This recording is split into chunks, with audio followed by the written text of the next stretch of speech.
முதல் ஹோட்டல்கள் மூடல், சிலிண்டர் விநியோகம் திடீர் நிறுத்தம், அடுப்பு எரியாது.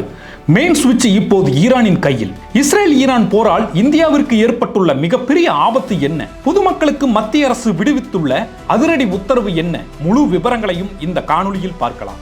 கடந்த 10 நாட்களாக இஸ்ரேல் ஈரான் இடையே போர் தீவிரமடைந்துள்ளது. இதன் எதிரொலியாக அரபு நாடுகளில் இருந்து இந்தியாவுக்கு வரும் கச்சா எண்ணெய் போக்குவரத்து முற்றிலும் முடங்கியுள்ளது. இந்தியா தனது எல்பிஜி தேவையில் 50% மேல் கத்தார், சவுதி அரேபியா மற்றும் ஐக்கிய அரபு அமீரக நாடுகளைத்தான் சார்ந்துள்ளது. இந்த நாடுகளில் இருந்து இந்தியாவுக்கு கப்பல்கள் வர வேண்டும் என்றால் அது ஹோர்முஸ் நீர்ச்சந்தி வழியாகத்தான் வந்தாக வேண்டும். உலக பொருளாதாரத்தின் மெயின் சுவிட்ச் என்று அழைக்கப்படும் இந்த பாதையைத்தான் இப்போது ஈரான் ராணுவம் முடக்கி வைத்துள்ளது. உலகத்தில் ஓடும் 5 ஒரு வாகனத்திற்கான பெட்ரோல் இந்த பாதை வழியாகத்தான் வருகிறது. இங்கே கப்பல் நின்றால் அங்கே உங்கள் வீட்டு அடுப்பு எரியாது என்பதுதான் இன்றைக்கு நிதர்சனமான உண்மை. போர் காரணமாக எண்ணெய் வயல்கள் மூடப்பட்டுள்ளன. கச்சா எண்ணெய் விலை ஒரு பேரலுக்கு $70 இருந்து $120 வரை எகிரியுள்ளது. இதன் விளைவாக இந்திய அரசு ஒரு புதிய விதியை அமல்படுத்தியுள்ளது. இனி ஒரு சிலிண்டர் வாங்கிய பிறகு அடுத்த சிலிண்டரை முன்பதிவு செய்ய 25 நாட்கள் கால இடைவெளி கட்டாயம் என அறிவிக்கப்பட்டுள்ளது. இது பொதுமக்களிடையே பெரும் அச்சத்தை ஏற்படுத்தியுள்ளது. இந்த பாதிப்பு வெறும் வீடுகளோடு